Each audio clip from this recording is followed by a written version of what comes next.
Hey, what's going on, guys? This is Fallen Knight. So I have a quick video for you today, but I wanted to walk you through my skill trees for Gamma Burst with Flak and explain why I think the Spiderant is actually a better pet for Gamma Burst and probably the best pet than something like the Skag, which might be the more obvious choice. So I've seen a lot of builds online that are pretty great that usually center around the Skag as the pet, but I think that's kind of a mistake in that the AoE damage from the Scorcher is actually the easiest pet to use with Gamma Burst. So I'm going to walk you through my trees and let's get started. So I'm going to start with the Master Tree here because I think it's the most exciting of the trees. And I'm not going to walk you through every single one of the skills that I use, just kind of the ones that are a little bit different because, I mean, a lot of the builds are going to be very similar across the board. It's just sometimes I've noticed other builds will put more resources into out of combat things like cooldown reduction and revive, but I try to sink as many points as possible into health and damage for my pet. So the biggest difference there is going to be going for the eyes, a skill that I use right off the bat, and that's going to increase your critical damage by 75% for your pet on the first melee attack, which works out well for both of the Spiderants because they both have melee attacks, but especially well with the Countess because she's going to do that AoE burrowing attack and do a 7,500 to 15,000 crit to all enemies right above her. So I think it works really well for burst damage in that way and just helps you get, it gives you another layer to micromanage your pet in the middle of combat because you can get that extra damage off of first hits on enemies. So you'll find yourself having your pet attack different enemies and having a little bit more incentive to be more involved in the fight. So the Stalker Tree is a little bit less exciting. I don't go too far into the Stalker Tree.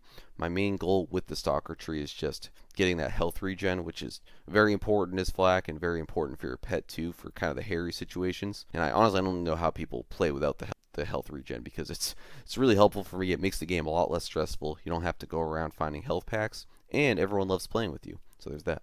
And then I really try to stay away from Eager to Impress for the most part, just because if you're playing with the Scorcher, the Scorcher's basic attacks will have the incendiary AoE as part of their routine, so the attack command isn't as important.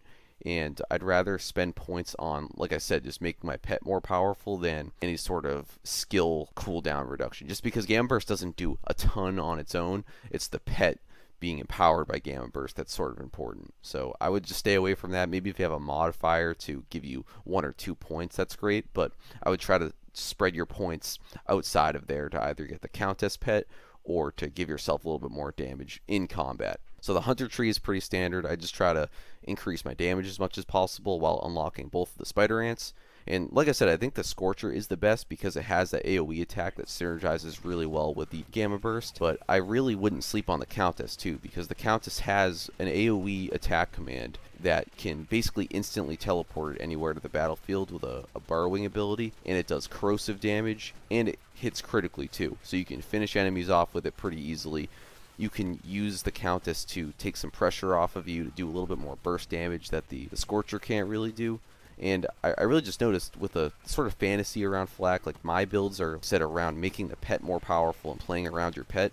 The Countess really keeps her engaged in the fight because you can micromanage her in a way that you can't really micromanage any other pet in the game. So let's just say you have a ranged enemy that's harassing you, boom, hold left bumper, she attacks that enemy. You have enemies right in front of you, boom, hold left bumper, she attacks that enemy. There's no pathing that gets in the way, no horrible pet AI that gets in the way, even though sometimes your Spiderant just randomly doesn't attack anyone. I just think the Countess is really fun to synergize with and is really fun to play around and does a lot of damage too against armored enemies, which is always a pain in the ass in Circle of Slaughter. So I would definitely give the Spiderants a try. Give this build a try. Done me a lot of good. I've had a lot of success just having my Spiderant tank a lot of damage, and I've had a lot of fun playing around the Countess and trying to burst enemies down as quickly as possible. Like I said, give it a try. Let me know in the comments below how you like it, and let me know if you'd make any changes as well. So thanks, guys. I'll talk to you next video.